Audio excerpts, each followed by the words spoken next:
مسابقات تعلیم الاسلام از سوی ریاست اطلاعات و فرهنگ ولایت غزنی بین جوانان برگزار شد که در آن در حدود 12 تن ذکور و اناث اشتراک نموده بودند. هدف از برگزاری این مسابقات تشویق جوانان به فرهنگ مطالعه در این ولایت خوانده شده است. هدف مداول لدينا ترڅو ځوانان د کتاب مطالعه همدارنګه خپل غدینی اساساتو ته لا نور متوجي کو. بل مهم ارزښت پکې دا و ترڅو ځوان ټولنه دې ته متوجي سي چې هغه په خپل زده کړو ته متوجي سي او په خپل زده کړو کې د خپل علمي ظرفیت د لوړاوي لپاره کار وکړي.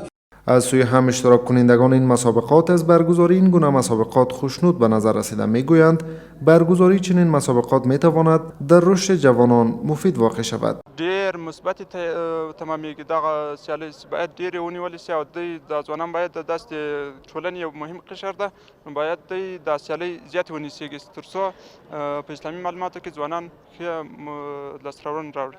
دا د ځوانانو لپاره ډېرې مهمې سیالۍ دي ځکه دا دیني مسلې دي. دا که انسان دلته کامیاب هم نشي دیني مسلې د خدای جل جلاله د نزدېکت لپاره یعنې چې خدای ته نږدې سي نور د دغه معنا نه ده.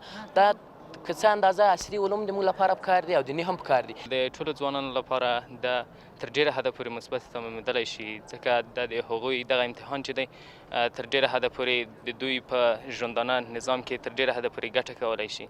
این در حالی است که چند قبل مسابقات اصلاح فکری از سوی ریاست اطلاعات و فرهنگ این ولایت نیز برگزار گردیده بود.